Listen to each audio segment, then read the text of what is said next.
শেখ হাসিনার দেশে ফেরার যে ঘোষণা উনি দিয়েছেন, যেটা বিদেশি সংবাদ মাধ্যমে প্রচারিত হয়েছে, সেটা নিয়ে প্রথমত দু ধরনের কথা শোনা যাচ্ছে। এক ধরনের কথা হলো যে উনি আসবেন না, এমনি একটা রাজনৈতিক একটা স্ট্যান্ডবাজি করেছেন। আর দ্বিতীয়টা হলো ওনার যে চারিত্রিক বৈশিষ্ট্য, উনি অবশ্যই আসবেন এবং আসার পর দেশ জুড়ে একটা রাজনৈতিক অস্থিরতা শুরু হবে। সরকার কঠোর অবস্থানে যাবে, আওয়ামী লীগের নেতাকর্মীদের গ্রেপ্তার, তাদের পেছনে পুলিশ লেলিয়ে দেওয়া হবে, এরকম নানা ধরনের ঘটনা ঘটতে পারে। এটা গেলো প্রথমত এক ধরনের কথা। আর দ্বিতীয় যে ধরনটা, সেটা হলো যে উনি আসলে এটা কেন বললেন, অথবা এই নিউজটা রয়টার্সে কেন ছাপা হলো, এই ছাপা হওয়ার পেছনে কী কারণ থাকতে পারে, এটা নিয়ে নানা ধরনের গবেষণা। এবং এই গবেষণার পেছনে আমি মূলত তিনটা কারণ আমি মোটামুটি দেখতে পাই। মানে আমি যদি প্রথমত ধরে নেই যে আসলে এই ইনফরমেশনটা, এই নিউজটা যা ছাপা হয়েছে তা সঠিক, তাহলে কেন হতে পারে তার, এবং কিভাবে হতে পারে তার সম্ভাব্য আমি তিনটা কারণ দেখতে পাই। আমি সেই কারণগুলি নিয়েই আজ আপনাদের সঙ্গে কথা বলতে চাই। প্রথমত হলো, আমি যেটা মনে করি, এই ঘোষণাটা শেখ হাসিনা দিয়েছেন, একই কথা উনি দুবার বলেছেন। প্রথমবার বলেছেন উনি ডিসেম্বরের মধ্যে আসবেন, এবং দ্বিতীয়বার বলেছেন ওনার সঙ্গে ওনার সিনিয়র নেতারাও আসবেন। এর মধ্যে সিনিয়র নেতাদের মধ্যে দুজনের তো আমি ইন্টারভিউ দেখলাম, ভিডিও ইন্টারভিউ দেখতে পেয়েছি। একটা হলো আসাদুজ্জামান খান কামাল, যিনি স্বরাষ্ট্রমন্ত্রী ছিলেন, ওনার একটা বক্তব্য দেখলাম। উনি বলেছেন যে ওনার নেত্রী খুবই দূরদৃষ্টি সম্পন্ন, এবং উনি এখন বলেছেন তো ওনারা সবাই আসবেন। আরেকটা দেখলাম, মানে শেখ হাসিনা সর্বশেষ যিনি শিক্ষামন্ত্রী ছিলেন, মুহিবুল হাসান চৌধুরী নওফেল, ওনার একটা ইন্টারভিউ দেখলাম। ওনারটা খুব গোছানো ইন্টারভিউ, এবং উনি বাংলাদেশের কী অবস্থা না অবস্থা এগুলো বর্ণনা করেছেন একটা সংবাদ মাধ্যমের কাছে। তো এই দুটোর ইন্টারভিউ থেকে কিন্তু আমার মনে হলো যে শেখ হাসিনার এই ঘোষণাটা ভারতে অবস্থানরত আওয়ামী লীগের নেতাদেরকে বেশ টাচ করেছে, এবং তারা এটা নিয়ে বেশ চিন্তিত, এবং মানে সেভাবে প্রস্তুতিও হয়তো অনেকে নিচ্ছেন। কিন্তু এর পাশাপাশি যে পয়েন্টটাকে আমার কাছে সবচেয়ে গুরুত্বপূর্ণ মনে হয়, সেটা হলো যে দেশে যারা আছে আওয়ামী লীগের নেতাকর্মী, তাদের মধ্যে কিন্তু এই ওনার এই ঘোষণাটা আমার কাছে মনে হয়েছে একটা টনিকের মতো কাজ করেছে। আপনারা মনে আছে নিশ্চয়ই যে 23শে জুন আওয়ামী লীগের যে প্রতিষ্ঠা বার্ষিকী ছিল, সেই প্রতিষ্ঠা বার্ষিকীকে কেন্দ্র করে সারা দেশে সরকার কিন্তু একটা বিশাল একটা নিরাপত্তা প্রস্তুতি নিয়েছিল। কিন্তু যে কারণে প্রস্তুতি নেওয়া যে আওয়ামী লীগের লোকজন সেদিন রাস্তায় নামবে, মিটিং মিছিল করবে, তার কিছুই কিন্তু 23শে জুনে আমরা দেখতে পাইনি। কিন্তু তার আগে কিন্তু একটা আওয়াজ ছিল, একটা অনলাইনে এরকম একটা আলোচনা ছিল। এগুলি কিন্তু নানা ধরনের স্ট্র্যাটেজিক্যাল আপনার ব্যাখ্যা আছে।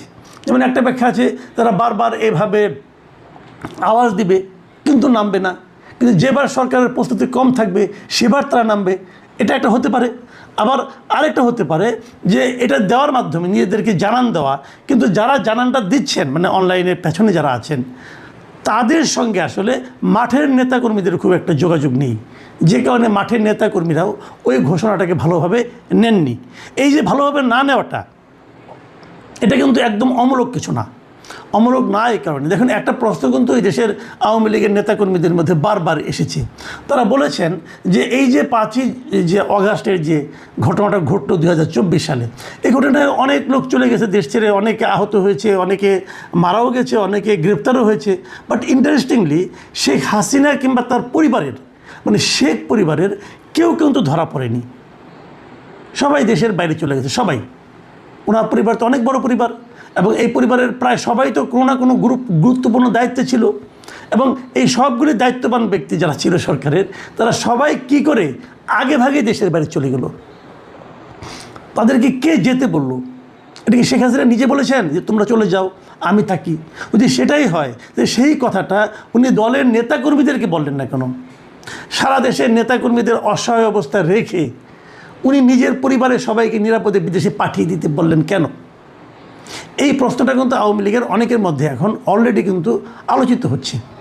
তো সেই আলোচনার কোনো জবাব কিন্তু আমরা পাইনি। শুরুর দিকে আমার কাছে মনে হয়েছিল যে আওয়ামী লীগ বোধহয় নতুনভাবে গড়ে উঠবে, এই নতুন লোকগুলির মাধ্যমে গড়ে উঠবে। এটা উঠতে পারত, উঠতে পারতো যদি আওয়ামী লীগকে স্বাভাবিক গতিতে চলতে দেওয়া হতো, যে কাজটা ডক্টর ইউনূসের অন্তর্বর্তীকালীন সরকার করেনি। এবং অন্তর্বর্তীকালীন সরকার এই কাজগুলো না করার মাধ্যমে বরঞ্চ আওয়ামী লীগের স্থানীয় নেতাকর্মীদেরকে চাপের মুখে রাখার কারণে এরা বাধ্য হয়েছে ওই পালিয়ে থাকা সুবিধাবাদী নেতাদের অনুসরণ করতে, তাদের নেতৃত্ব মেনে নিতে। কোনো উপায় ছিল না স্থানীয় নেতাকর্মীদের।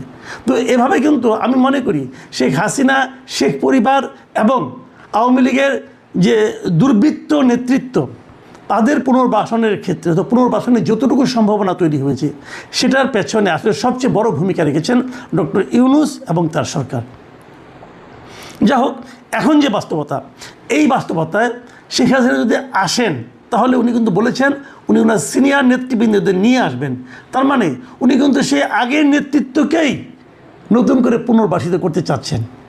এই জিনিসটা আওয়ামী লীগের জন্য কতটুকু ভালো হবে এটা আমার কাছে সন্দেহ আছে। কিন্তু কারণ আমি মনে করি আওয়ামী লীগের যে পতনটা হয়েছে, যেভাবে আওয়ামী লীগের সরকারকে চলে যেতে হয়েছে, সেই অপরাধটা, সেই ভুলটা শেখ হাসিনা তার দ্বিতীয় ইন্টারভিউ কিছুটা স্বীকার করলেও নেতৃত্বের যে দুর্বলতা সেটা কিন্তু উনি স্বীকার করেন নাই।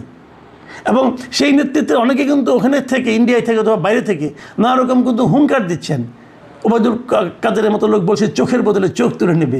এই সমস্ত হুমকি কিন্তু আমার কাছে মনে হয় না আমাদের দেশের রাজনীতিতে সাধারণ মানুষের মধ্যে কোনো ইতিবাচক ফল আনবে। আরেকটা কারণ আমি বললাম তিনটা কারণ। আরেকটা কারণ হলো আমার কাছে কেন যেন মনে হয় যে এই কারণটা আমার কাছে মনে হয়েছে এই কারণে যে দুটো ইন্টারভিউ ছাপা হয়েছে, দুটোই ছাপা হয়েছে, একটা হলো এনডিটিভি আর একটা হলো রয়টার্স দেশের বাইরে একটা প্রতিষ্ঠান। কিন্তু প্রতিষ্ঠান হলে কী হবে, রয়টার্সের এই রিপোর্টে যিনি লিখেছেন, ইন্টারভিউ যিনি করেছেন, তার নাম হলো কৃষ্ণা এন দাস। মানে কৃষ্ণা এন দাসের অর্থ হলো উনি ভারতের বংশোদ্ভূত। তার মানে উনি ভারতে, ওনার লেখাগুলিতে ভারতের পারপাস কিছুটা সার্ভ হতে পারে বলে কেউ সন্দেহ কিন্তু করতেই পারেন। এবং অনেকে যদি এমন কথা বলেন যে এই সমস্ত আন্তর্জাতিক সংবাদ মাধ্যমগুলোর যারা নাকি ভারতীয় রিপোর্টার যারা আছেন, তাদের উপর, তাদের বক্তব্যের উপর, তাদের কাজের উপর অতটা ভরসা রাখা যায় না। কারণ তাদের বক্তব্য এবং কাজের মধ্যে ভারতের স্বার্থসিদ্ধির একটা বিষয় থাকতে পারে। এবং এখানেও এই কৃষ্ণা এন দাসের রিপোর্টটাতে, এই ইন্টারভিউটাতেও সেই একই রকম কথা অনেকে বলছেন। আমাদের বাংলাদেশের একজন লোক যিনি এই মুহূর্তে পাকিস্তানে আছেন, উনি বাংলাদেশেরই এক সময় লেখালেখির সঙ্গে জড়িত ছিলেন, মিস্টার মাসকুয়াত আহসান। উনি চমৎকার একটা সোশ্যাল মিডিয়ায় একটা পোস্ট দিয়েছেন এবং সেখানে উনি বলেছেন, আমি ওনার লেখাটা আপনাদেরকে বরং পড়েই শোনাই। উনি লিখেছেন যে রয়টার্সের বাংলাদেশ বিষয়ক কোনো রিপোর্টারের নাম জোনাথন, জনসন বা প্যাট্রিক টাইপের হলে রিপোর্টটা গুরুত্ব দিয়ে পড়ি, আর রিপোর্টারের নাম সাহা, দাস বা পাল টাইপের হলে বুঝি ওটা রাইটার্স বিল্ডিংয়ের ভাটের কীর্তন। ও গল্প 100 বছর ধরে ঘুরিয়ে ফিরিয়ে বলছে, ওতে চিরস্থায়ী বন্দোবস্তের জমিদারি ফিরে পাবার আকুতি ছাড়া আর কিচ্ছু নেই। মাসকুয়াত হাসানের এই যে কথাটা, এই কথাটা হয়তো অতি সরলীকৃত কারো কাছে মনে হতে পারে, কিন্তু পাশাপাশি এটাকে আপনি একদম যে উড়িয়ে দিবেন আমি সেটা বলবো না।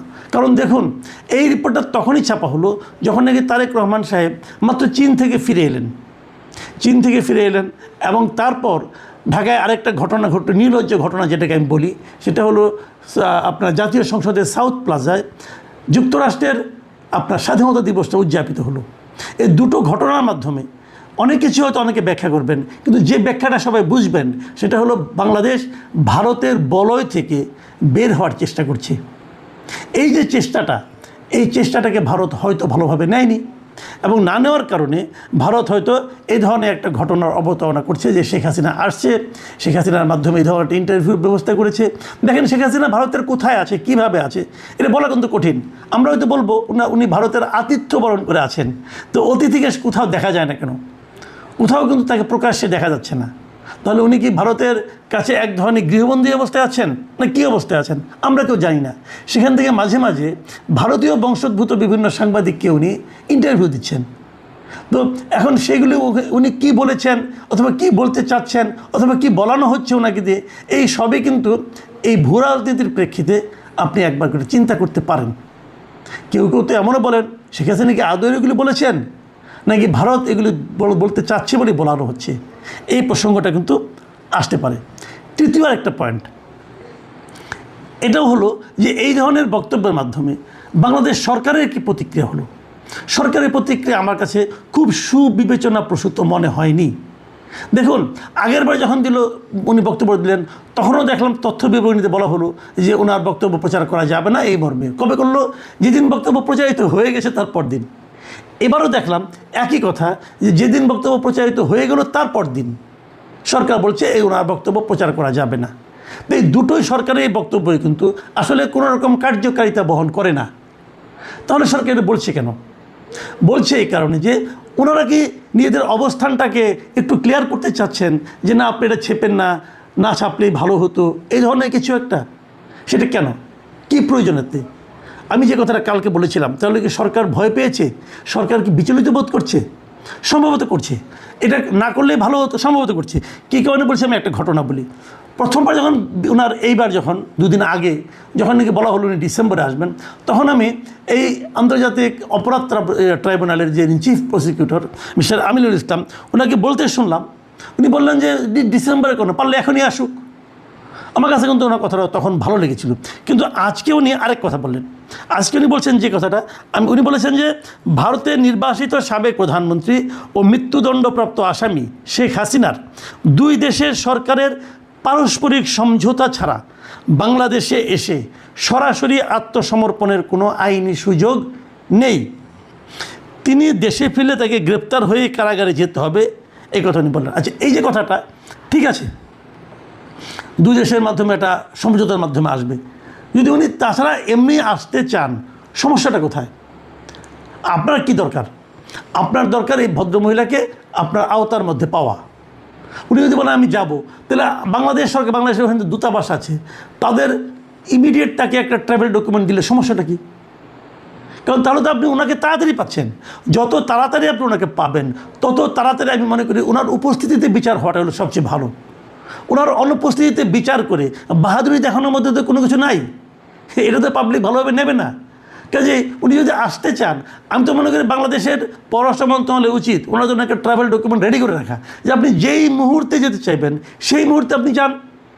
এবং উনি এলে উনি গ্রেপ্তার হবেন, যে কথাটা আমিনুল ইসলাম সাহেব বললেন, অসুবিধা তো নাই। উনি তো বলেন নাই যে উনি গ্রেপ্তার হবেন না। উনি তো এই কথাটাই বলেছেন যে উনি গ্রেপ্তার হতে চান, আইনি লড়াই করতে চান। তো সমস্যাটা কোথায়?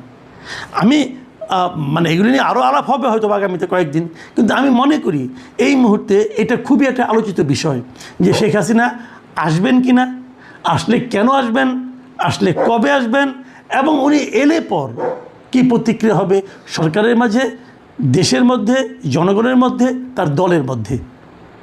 এগুলো নিয়ে আলোচনার অবকাশ আছে আগামী দিনগুলোতে। প্রিয় দর্শক, এই আলোচনা চলতে থাকুক। আগামীতে আবার কথা হবে। আল্লাহ হাফেজ।